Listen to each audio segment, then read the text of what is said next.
Queridos, vamos passando então agora ao momento da mensagem, da pregação da palavra de Deus.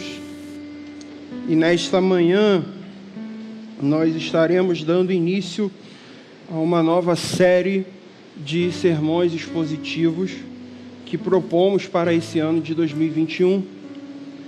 Como os irmãos se lembram, no ano passado nós expomos cada um dos 10 mandamentos, os mandamentos confiados ali por Deus a Moisés, né?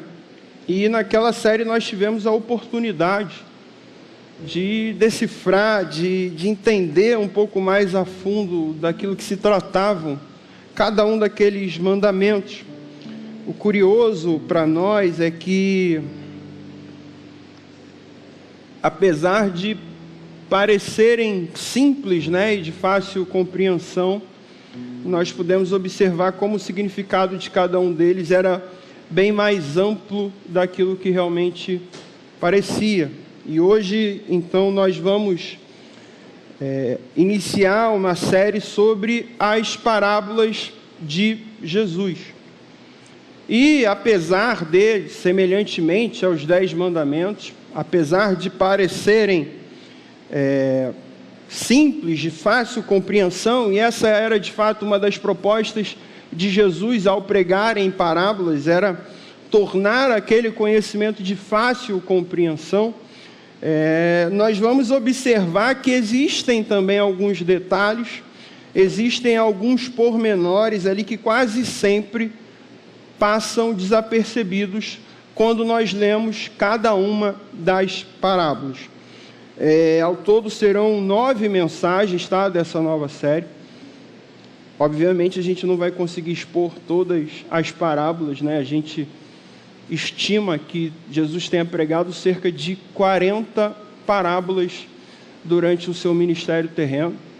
E fatalmente a gente não conseguiria expor todas elas. E nós vamos focar naquelas mais valiosas para a igreja no tempo de hoje. E hoje nós vamos começar com uma parábola já bastante conhecida por todos nós. Eu gostaria de, nesse momento, convidar os irmãos a abrirem as suas Bíblias lá no Evangelho de Mateus, capítulo 13, do versículo 1 ao 9, onde nós vamos ler sobre a parábola do semeador.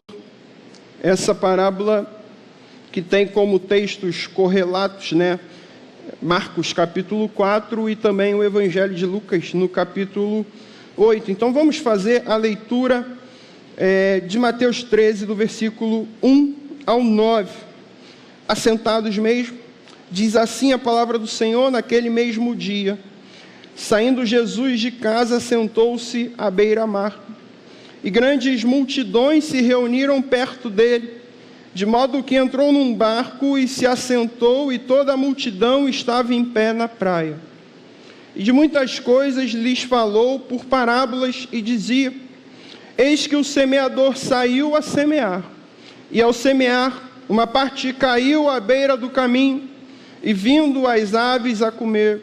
Outra parte caiu em solo rochoso, onde a terra era pouca, e logo nasceu, visto não ser profunda a terra. Saindo, porém, o sol a queimou, e porque não tinha raiz, secou-se. Outra caiu entre os espinhos, e os espinhos cresceram e a sufocaram. Outra, enfim, caiu em boa terra, e deu fruto a 100, a 60 e a 30 por um. Quem tem ouvidos para ouvir, ouça. Vamos orar? Senhor, nesse momento, ó Pai, nós pedimos a Tua direção, pedimos a Tua condução, o Teu encaminhar, ó Deus, para que nós possamos compreender aquilo que o Senhor colocou em nossos corações nessa manhã. Te agradecemos, ó Pai, porque para nós é um privilégio pregarmos e ouvirmos a Tua palavra, visto que em muitos países isso é proibido. Não permita, ó Deus, que jamais negligenciemos tamanha oportunidade que temos, ó Deus. Te entregamos essa mensagem, te clamamos, te pedindo, ó Deus, que o Senhor possa falar aos nossos corações, que em tudo o Senhor receba a glória e que nós possamos receber a Tua graça, em nome de Jesus. Amém.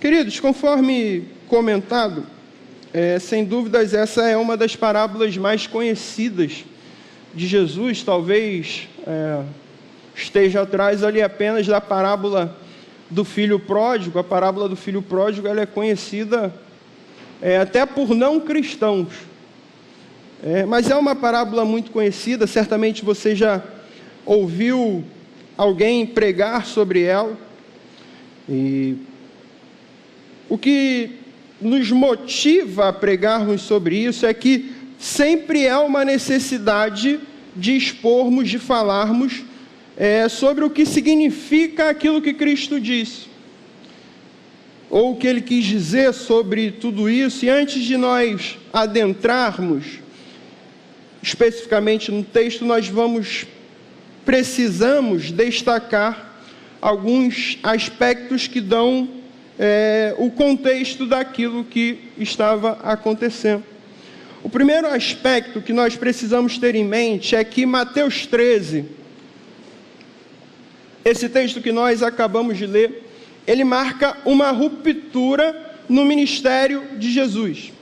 Até então, no ministério revelado ali, através de Mateus, Jesus falava apenas às autoridades religiosas, à elite religiosa, às lideranças religiosas. Ou seja, Jesus se dirigia até as sinagogas e ele pregava para aquela elite. As sinagogas eram locais onde somente um certo grupo, uma certa classe podia frequentar. Então ele pregava somente para esse grupo. E no capítulo 12, se você voltar uma página, uma folha aí da sua Bíblia, nós podemos observar que houve ali um conflito de Jesus com essa elite religiosa. Esse conflito começa com um confronto que Cristo faz acerca da imposição que aquela liderança religiosa fazia acerca do sábado. E Jesus, então, ele se autodenomina, ele chama, ele reivindica para si, ele fala: olha, eu sou o Senhor do sábado. Quem instituiu o sábado fui eu.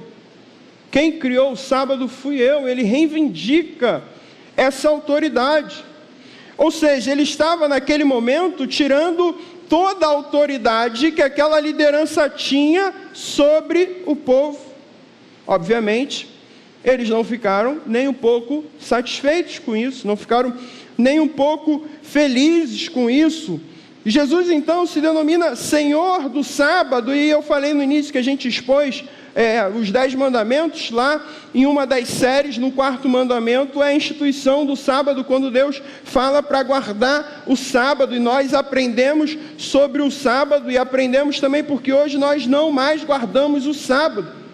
E diante desse confronto com as elites religiosas, as elites que começaram a se incomodar com Jesus, mais do que se incomodar com Jesus, passaram a odiá-lo pelo seu discurso. E após esse conflito relatado, há uma citação que Mateus faz, se eu não me engano, no versículo 18 de Mateus 12, em que ele cita uma profecia do profeta Isaías, lá do versículo 42, que ele diz assim: eis o meu servo, a quem eu escolhi, o meu amado, em quem tenho prazer, porei sobre ele o meu espírito, ele anunciará justiça às nações, não discutirá, nem gritará, nem ouvirá a sua voz nas ruas, não quebrará o caniço rachado, não apagará o pavio fumegante, até que leve a vitória à justiça. Em seu nome as nações porão a sua esperança. Isaías profetiza acerca da vinda do Messias. E o que Isaías pretendia transmitir com essa revelação é que, ao contrário do que se esperava por aquela elite religiosa, ao contrário do que se desejavam por eles, a vinda do Messias por parte dos judeus, o Messias de Israel, ao contrário daquilo que eles imaginavam, o Messias enviado por Deus, ele não subiria em um palco. O Messias enviado por Deus, ele não surgiria na figura de um conquistador militar, um general de guerra, na figura de uma personalidade política, um presidente. O único Messias que existe é o da Bíblia. E ao contrário daquilo que se esperava, surge então o Messias enviado por Deus de maneira silenciosa, de maneira humilde, de maneira discreta. E por isso então eles começam a odiar Jesus. Quando Isaías cita o caniço rachado, é uma referência a um instrumento musical muito comum naquela época, feito por caules de uma determinada planta, que vivia à beira de um rio. E à medida em que esse instrumento era utilizado, aquele caule que jamais não tinha água para o mantê-lo, ele ficava ressecado. E à medida que ia se usando, ele era completamente inutilizado, tamanho era a sua sequidão. E então, uma vez inutilizado, quando chegava ao fim a sua vida útil, o povo então o rachava e o descartava, o jogava fora.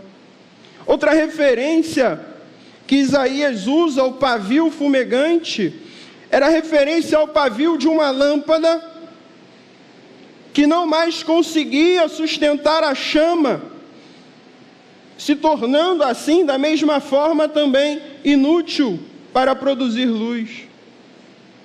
E o que isso significa, queridos? A profecia de Isaías, que fala que ele não quebrará o caniço rachado e não apagará o pavio fumegante, significa que o caniço rachado e o pavio fumegante simbolizam um povo danificado, um povo disfuncional, um povo inutilizado.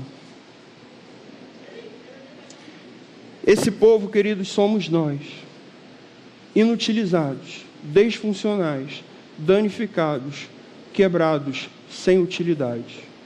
E a profecia fala que o Messias não lançará fora esse povo. O Messias não nos lançará fora.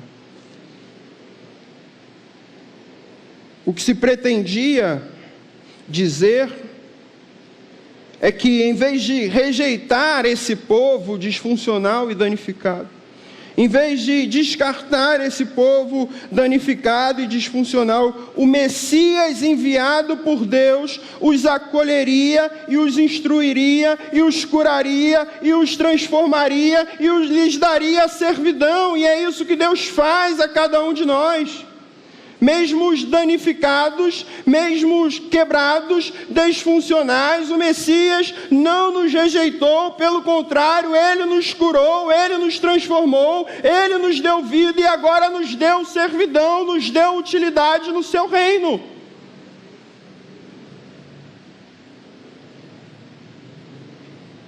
O segundo aspecto que nós precisamos destacar aqui é que Jesus, em momento algum, ele falava a pessoas que não eram religiosos. Ele não falava aqui para ateus. Ele não falava para pessoas que não criam. Naquela época, naquele contexto, naquela sociedade,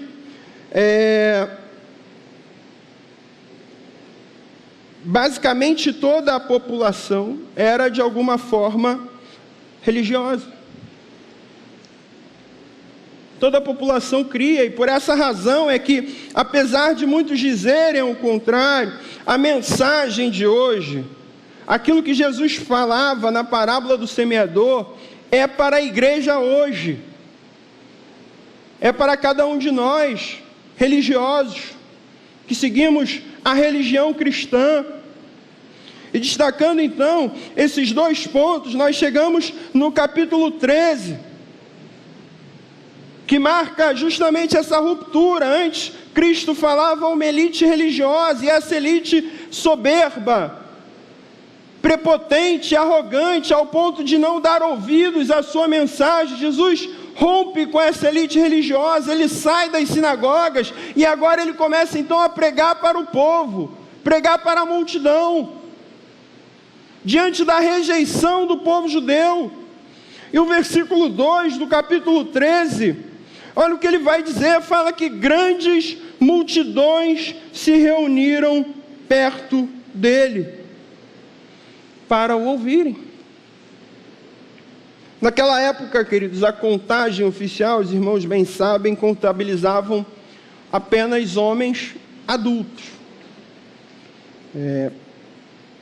Por isso nós podemos acreditar que quando a Bíblia fala em grandes multidões, a gente pode tranquilamente ter 2 ou 3 vezes mais pessoas do que aquilo de fato foi contabilizado.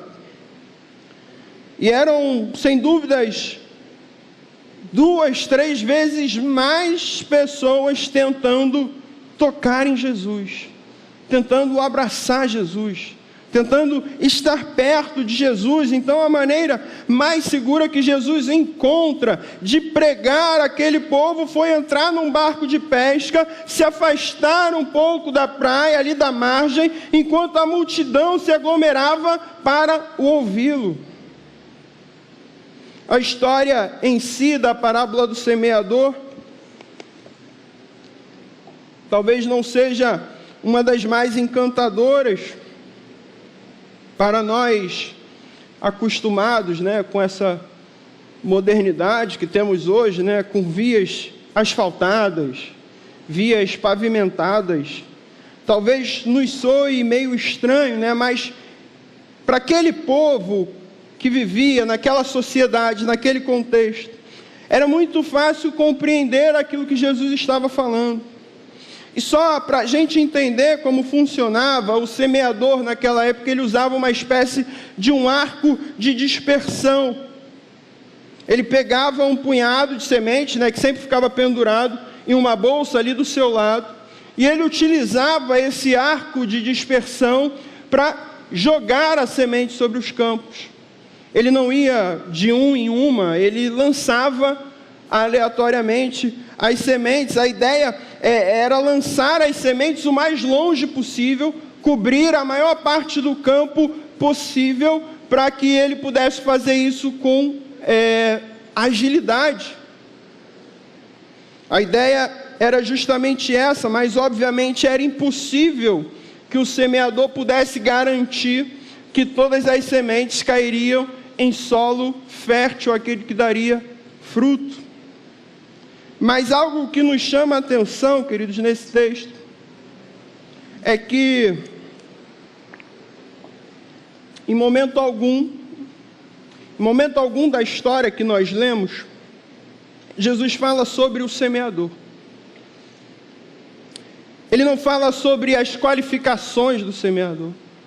Ele não fala sobre a capacidade do semeador, sobre a experiência do semeador. Ele não fala o quanto o semeador é bom. Ele não fala se o semeador já fazia isso há muito tempo, se ele era alguém experiente, se ele era alguém qualificado, se ele era alguém capaz de fazer aquilo de maneira eficaz, de maneira eficiente. Não. Jesus, em momento algum, fala sobre absolutamente nada acerca do semeador. Existe apenas um semeador na história. A diferença entre a semente que produz uma colheita a 100 por 1, a 60 por 1, a 30 por 1, como fala o versículo 8, e uma semente que não produz absolutamente nada. Essa diferença não tem nada a ver com o método. Não tem nada a ver com o semeador, com a forma como ele utiliza para lançar as sementes. Outra coisa interessante que nós observamos é que em momento algum Jesus fala para nós também sobre a qualidade da semente. Ele não fala se eram sementes boas, se eram sementes mortas, sementes ineficazes, sementes de baixa qualidade, semente segunda, semente de primeira. Ele não fala absolutamente nada sobre a qualidade das sementes. A mesma semente que produz fruto É a mesma semente que não produz absolutamente nada. Não há nenhum tipo de problema com a qualidade da semente. A lição que Jesus quis nos ensinar se refere exclusivamente ao solo. Olha que coisa interessante. Apesar de nos parecer simples de compreendermos, após contar essa história, no versículo 10 e 11, Jesus foi interrogado pelos seus discípulos. Aqueles discípulos queriam saber mais, queriam entender mais aquilo que Jesus estava falando. E Jesus dá uma resposta um tanto quanto curiosa àqueles seguidores. Olha o que ele fala no versículo 11: porque a vós outros é dado conhecer os mistérios do reino dos céus, mas aqueles que não lhes é isso concedido. A vós outros é dado conhecer os mistérios do reino. Quando Jesus fala em mistério, querido, nós precisamos falar sobre isso, porque muitas das vezes nós cantamos aqui, o mistério da graça, que mistério lindo, que mistério é esse? Nós falamos isso repetidas vezes, e por vezes nós falamos sem termos a compreensão daquilo que a Bíblia fala, quando relata essa palavra, sem sabermos o real significado daquilo que nós estamos falando. A questão é que Jesus não está falando sobre algum conhecimento gnóstico. O gnosticismo era uma religião, uma heresia que surgia naquele contexto com a ideia de que somente algumas pessoas que haviam sido iniciadas, iluminadas, podiam ter um conhecimento pleno sobre alguma coisa. Não era esse tipo de mistério que Jesus estava falando.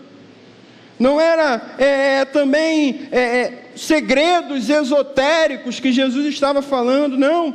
Todas as vezes, queridos, que o Novo Testamento fala sobre mistérios, o que se pretendia dizer, o significado que se pretendia dizer é que um mistério bíblico, ele representa uma verdade espiritual que antes era obscura, que antes era completamente oculta nos tempos da antiga aliança, mas que agora, por meio de Cristo, foi completamente revelada.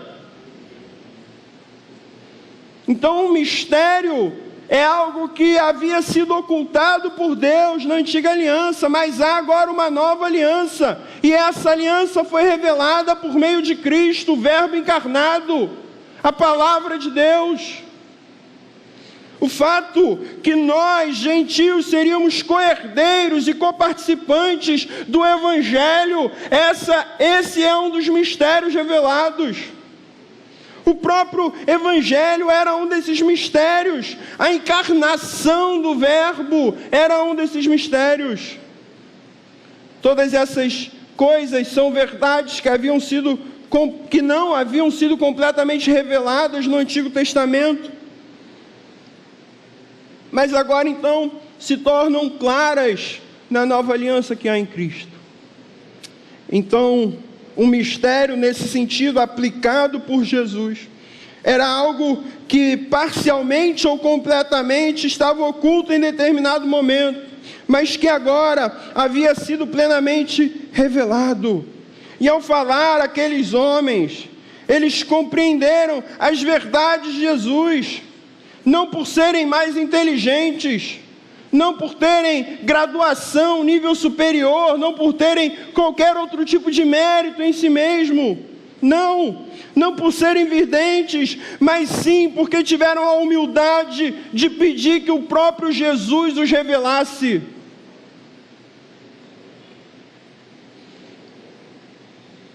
Essa, queridos, é a única maneira de nós compreendermos a mensagem do Evangelho. De nada adianta pregadores eruditos, de nada adianta qualificação teológica, mestrado, doutorado, certificado internacional, se o Senhor não nos revelar o Evangelho, tudo isso é em vão. Se o Senhor não revelar aos nossos corações, tudo isso é vaidade.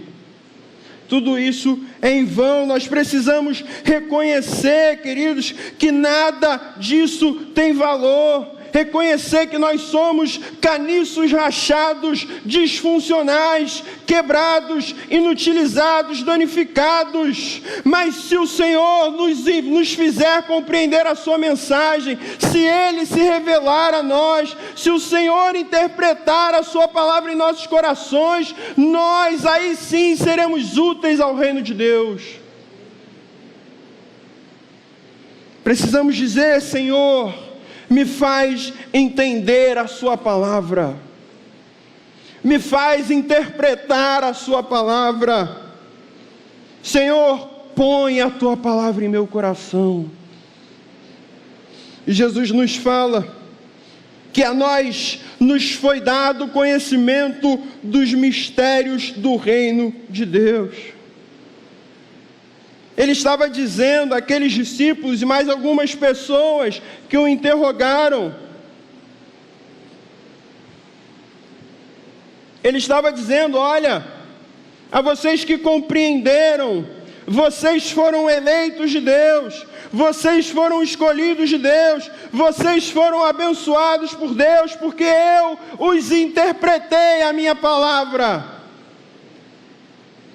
Era um privilégio, queridos, para um grupo formado basicamente por pescadores, iletrados, muitos talvez analfabetos, mas que pela graça de Deus puderam conhecer o mistério da verdade revelada.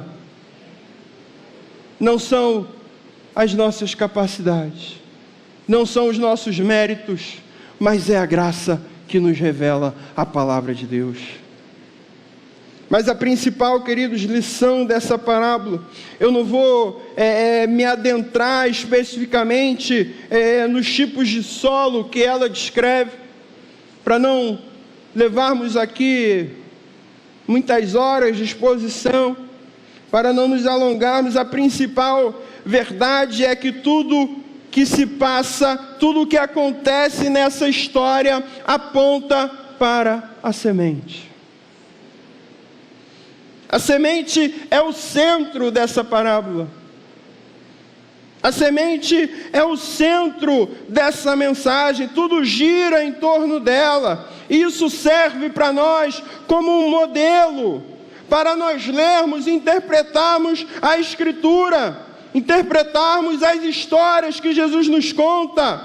A semente, queridos, representa a palavra de Deus. O que está em vista aqui nessa mensagem é especificamente a mensagem do Evangelho. Tudo aponta para a mensagem do Evangelho. O Evangelho é o centro de todas as coisas. O Evangelho é o centro da mensagem. O Evangelho é Cristo. A chave para nós compreendermos essa parábola é a verdade de que a semente é a palavra e a palavra é Cristo. Percebam, o semeador ele não é identificado. A Bíblia não fala o nome do semeador, não fala a sua qualificação, não fala se ele tem mestrado, se ele é pós-graduado, se ele é especialista em semeadura. A Bíblia não fala se ele tem dinheiro, se é rico, se é pobre, se é branco, se é negro. O semeador não é identificado, querido, simplesmente porque não importa. Porque a única coisa que importa aqui é a palavra, é a semente. O semeador, querido, representa qualquer um de nós que distribuam as sementes do Evangelho, qualquer um de nós que proclame a palavra de Deus, seja por meio da pregação, seja por meio do evangelismo, por meio do testemunho. O semeador é todo aquele que lança a palavra de Deus, e a esse não cabe crédito algum. E a esse não cabe nada que possa o engrandecer, porque o centro de todas as coisas é a palavra. A glória, o crédito, tudo pertence a Cristo, que é a palavra. E é por isso que o semeador não é identificado. Outro ponto importante dessa parábola tem a ver com solo, sim. E nós precisamos entender que o solo representa aquilo que há de pior em nós. E nós temos falado isso repetidas vezes. Jamais conseguiríamos compreender essa parábola sem entender que o solo é uma representação daquilo que há de pior em nós, os nossos corações.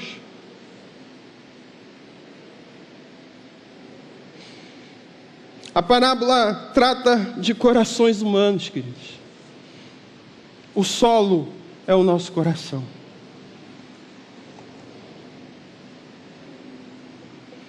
Trata de corações humanos em seus mais variados tipos de preparação.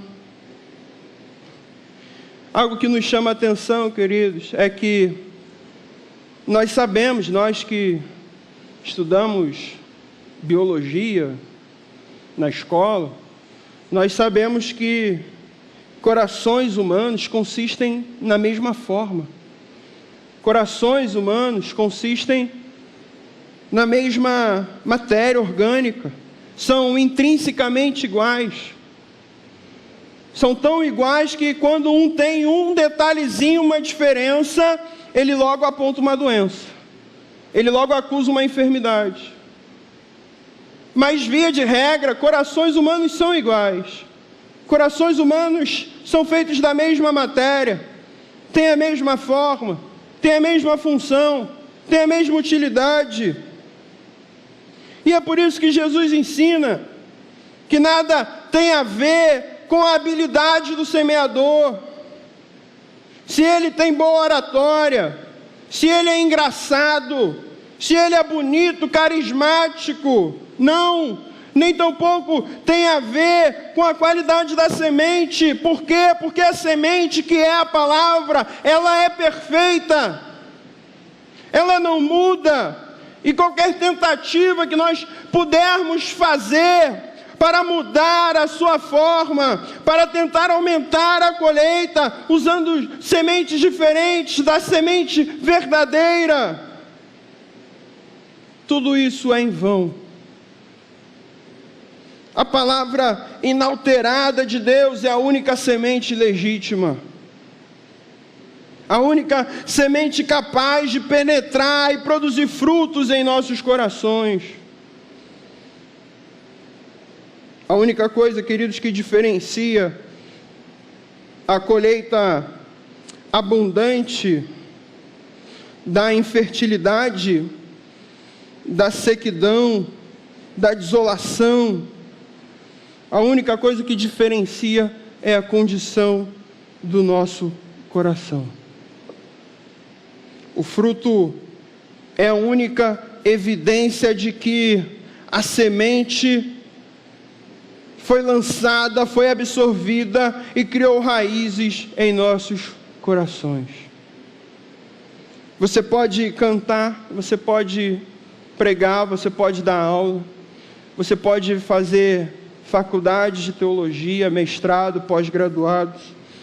Você pode fazer o que você quiser, mas o que realmente evidencia se você ouviu a palavra corretamente é a manifestação do fruto na sua vida. E essa é uma verdade daquelas duras para nós, sobretudo nesse tempo em que nós temos vivido. Mas é uma verdade também que precisa ser dita. Essa é uma verdade que a igreja precisa desesperadamente se lembrar. Porque o que temos visto hoje são evangélicos adotando constantemente todo tipo de método bizarro, método não bíblico, porque simplesmente acreditam que assim eles podem provocar uma reação melhor nos corações endurecidos, provocar uma reação melhor nos corações superficiais, nos corações mundanos. Alguns ousam em alterar a semente, tentam até mesmo fabricar sementes artificiais. Alguns dizem que essa semente, que é a palavra, precisa ser alterada, precisa ser atualizada, precisa ser reinterpretada. Tentam chegar a qualquer custo, tentam amenizar o escândalo da cruz. Muitos chegam a substituir o Evangelho por uma mensagem predominantemente, completamente diferente daquilo que Cristo pregou. Pregadores que abandonam a tarefa do semeador. A tarefa do semeador era só uma, queridos. A tarefa do semeador era somente lançar as sementes. A tarefa do semeador era somente pregar a palavra. E muitos abandonam a tarefa do semeador e acham que conseguem fazer melhor do que simplesmente lançar as sementes. A parábola em momento algum nos fala sobre melhorar a qualidade da semente. Nem mesmo fala sobre aprimorar as habilidades do semeador, não. A semente trata exclusivamente sobre a qualidade do solo. A palavra de Deus trará frutos na vida de quem a ouve. E isso, queridos, não depende, ou melhor, isso depende exclusivamente da condição do coração daquele que ouve. Como tem estado o seu coração, o solo, diante das sementes que temos lançado? Essa parábola fala sobre 4 tipos de solos diferentes, 4 tipos de corações diferentes. E como eu falei, era uma mensagem pregada a religiosos. E o que há dentro de nossas igrejas são pessoas religiosas. Então é uma mensagem para a igreja.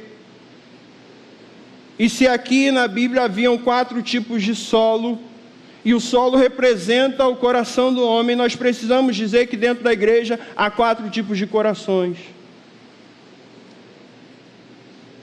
Corações dentro de nossas igrejas. E sabe, queridos, a semelhança que une todos esses tipos de solo, todos esses tipos de corações que há dentro das igrejas, é que nenhum desses solos deixaram de receber as sementes. Essa é a única semelhança. Nem mesmo o solo mais rígido, nem mesmo o solo mais endurecido, o solo mais inutilizável, o solo que você olha e fala, olha, esse não tem futuro, esse não tem perspectiva, esse não tem nada de bom, esse solo não deixou de receber as sementes. E por que nós muitas das vezes olhamos para certos corações e dizemos, olha, esse coração não tem mais jeito, esse coração não tem mais perspectiva, esse coração não tem mais futuro, e nós muitas das vezes deixamos de lançar sementes porque acreditamos que não há mais transformação, que não há mais salvação, que não há mais cura. Solo algum deixou de receber sementes. Coração algum deve deixar de receber semente. Para nós concluirmos, brevemente, eu vou falar um pouco acerca de cada solo.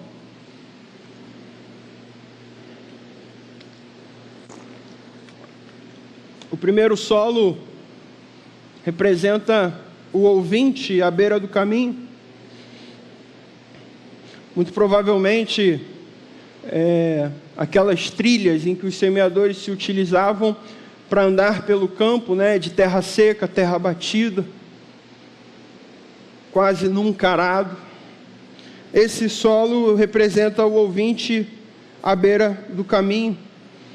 Terra endurecida ilustra o coração, o qual a palavra sequer consegue penetrar, tamanho o endurecimento. O segundo solo é um solo superficial, aquele que tem terra por cima, mas a parte de baixo dele era rochosa. Então, aquele coração, ele responde rapidamente à mensagem do Evangelho, com entusiasmo, mas sem o mínimo de profundidade. É temporário, é passageiro, é momentâneo. O terceiro solo é aquele solo cheio de ervas daninhas, corações excessivamente fascinados ou preocupados com as questões desse mundo. Eles não se tratam de incrédulos, não se tratam de pessoas que não creem, pelo contrário, eles creem, mas eles estão tão obcecados pelo mundo, tão sedentos pelas riquezas, pelos prazeres do mundo, amam mais o trabalho e ao dinheiro, amam suas ambições, o prestígio, e tudo isso inunda os seus corações e sufocam a verdade. Mas há aqueles, queridos, que são aqueles que produzem o fruto esperado. Aqueles que ouvem a palavra, retêm a palavra e evidenciam com frutos. E o fruto, sem dúvida alguma, o fruto mencionado aqui inclui o fruto do Espírito, aquele listado lá em Gálatas 5, 22 e 23. O fruto da justiça, o fruto dos lábios que confessam o nome de Deus. O contexto, queridos, deixa claro que Jesus estava dizendo que o povo deveria preparar o coração para receber a palavra. Essa é uma obrigação de cada um de nós. Mas é aí que entra o problema.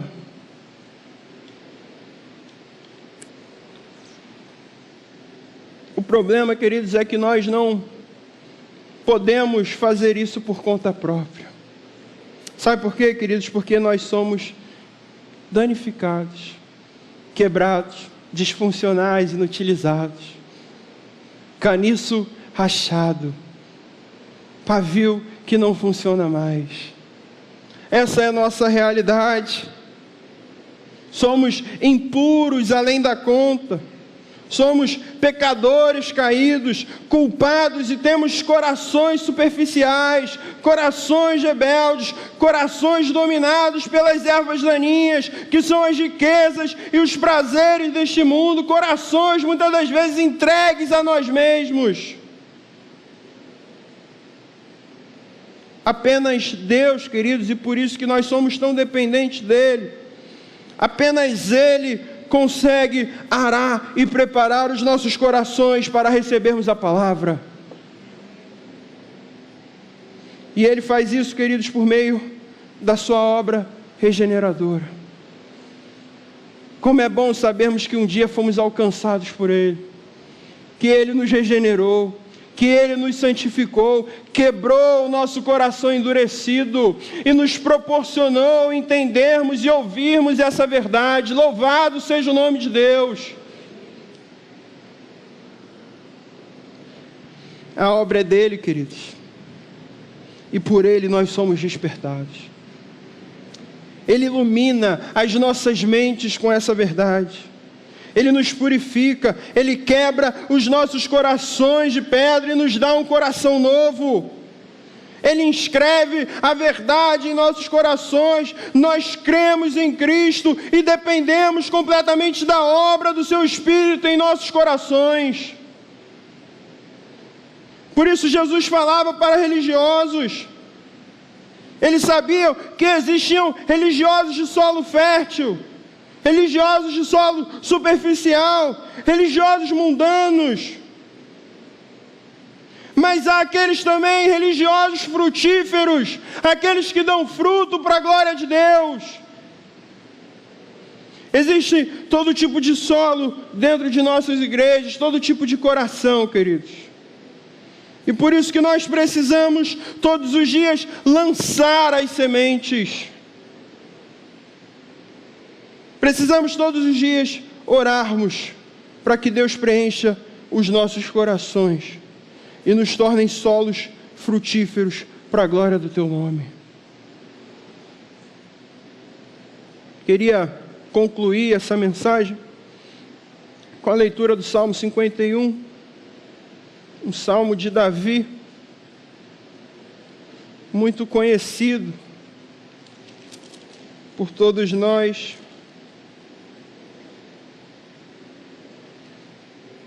Onde ele ora dizendo, no versículo 10, cria em mim, ó Deus, um coração puro e renova em mim um espírito inabalável. Que o Senhor nos abençoe e quebre os nossos corações endurecidos, petrificados, superficiais e mundanos, e nos dê um coração que dê fruto a 100 por 1, a 60 por 1, a 30 por 1, para a glória do nome dEle. Que o Senhor nos abençoe.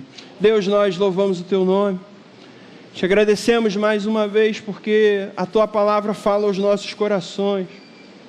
Nós pedimos, ó Deus, se há um coração endurecido aqui nessa manhã, se há um solo infértil nessa manhã em que nós lançamos a semente da Tua palavra, Deus, nós te pedimos que através do Teu Espírito, o Senhor quebre esse coração, o Senhor transforme esse coração, o Senhor arranque esse coração de pedra e dê um coração novo para a glória do Teu nome, mas não uma conversão superficial. Não, ó Deus, nós queremos uma conversão verdadeira, uma conversão que dê fruto e que os frutos sejam evidenciados para a glória do Teu nome. Transforme corações nessa manhã, transforme corações daqueles que nos ouvem em suas casas, ó Deus. Tantos religiosos que têm anos de igreja e ainda assim permanecem com corações endurecidos. Tira de nós, ó Deus, toda ideia, todo pensamento, toda soberba de acharmos que nós podemos fazer melhor, de que nós podemos alterar, modificar, transformar, atualizar. Não, pouco importa o semeador, o que importa é a palavra, o que importa é a semente, e que nós possamos lançar a semente com fidelidade ao Teu nome, e que por meio da palavra, por meio da semente, corações, solos sejam transformados. Essa é a nossa oração, em nome do Teu Filho amado. Amém. Amém.